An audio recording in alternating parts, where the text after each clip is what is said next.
ये सैटेलाइट तस्वीरें हैं इजरायली शहरों की, जहां की मैपिंग कर हिजबुल्लाह ने इजरायल को बैकफुट पर ढकेल दिया है। हिजबुल्लाह लड़ाके अब इजरायल के अहम ठिकानों की मैपिंग का फायदा उठा रहे हैं। इजरायल के अलग अलग ठिकानों और सैनिकों के समूहों को अब आसान शिकार बना रहे हैं। समूह के लड़ाके आए दिन इजरायल पर भीषण बमों की बौछार कर रहे हैं।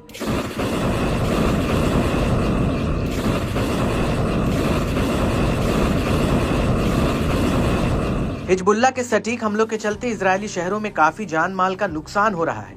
इजरायली सेना ने अपने सैन्य साजो सामान ही नहीं बल्कि अपने कई सैनिकों से भी हाथ धो लिया है।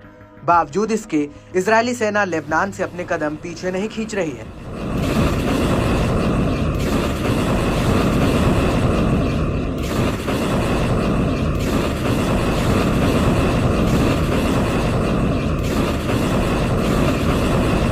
इसी कड़ी में हिजबुल्लाह ने उत्तरी इजरायल के इलाट इजरायली ब्रिगेड को रॉकेट हमले से निशाना बनाया। इसके अलावा पहली बार इजरायल की जमीनी सेना के एक कैंप पर हमला बोला गया। इस दौरान बड़े पैमाने पर नुकसान का दावा किया जा रहा है, मगर अब इजरायली सेना की ओर से इस पर कोई प्रतिक्रिया सामने नहीं आई है। दावा तो ये भी है कि लड़ाकों ने रॉकेट बैराज से उत्तर में गोलानी ब्रिगेड कमांड के प्रशासनिक मुख्यालय श्रगा बेस को निशाना बनाया।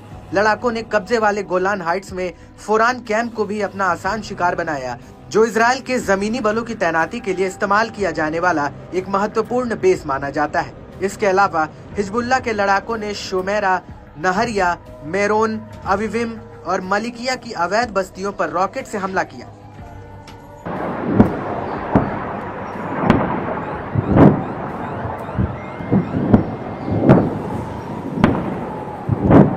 समूह ने गोलान में इसी तरह के रॉकेट बैराज से उत्तरी राविया बेस पर हमला किया, जो इजरायली सेना की 188वीं ब्रिगेड की 71वीं बख्तरबंद बटालियन का कमांड मुख्यालय है। बताया जाता है कि इसमें टैंकों के लिए गोला बारूद का डिपो है, जहां बड़े पैमाने पर नुकसान का दावा किया गया है।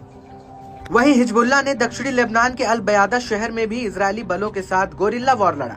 इस दौरान एक इमारत में मौजूद इजरायली सैनिकों के एक समूह को निशाना बनाया गया। ये हमला ऐसे वक्त पर हुआ जब शहर में इजरायली सैन्य बल पीछे की ओर खदेड़े जा रहे थे।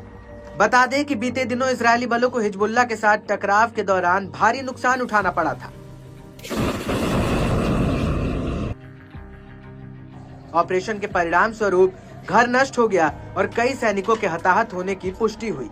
हिजबुल्लाह ने डेयर, मिमान, कफर, किला, त्रिकोण और खियाम शहर के दक्षिण में इजरायली बलों की सभाओं पर रॉकेट से हमला किया। समूह ने दावा किया कि शमा शहर के पश्चिम में एक मरकवा टैंक को एक गाइडेड मिसाइल से नष्ट किया गया। इसमें उसने सवार कई इजरायली जवान मारे गए और घायल हुए। लेबनान के अलमनार टीवी के मुताबिक इजरायल के ताल अल लूबिया शहर के पास से अपने सैन्य वाहनों को वापस बुला लिया है और अपनी उपस्थिति को कम करके पूर्वी बाहरी इलाकों तक सीमित कर दिया है।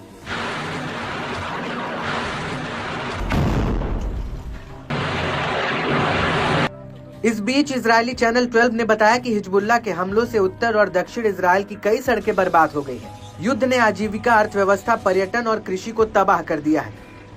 वहीं न्यूयॉर्क टाइम्स ने दावा किया कि इजरायल हिजबुल्लाह के कम दूरी के रॉकेटों को काबू नहीं कर पा रहा है। इजरायल का एयर डिफेंस सिस्टम हिजबुल्लाह के हमलों का सामना करने में फेल हो रहा है। लड़ाके उत्तरी इजरायल को लगातार अपना निशाना बना रहे हैं। इसके चलते उत्तरी इजरायली बस्तियों के लोग सुरक्षित अपनी बस्तियों से नहीं लौट पा रहे हैं।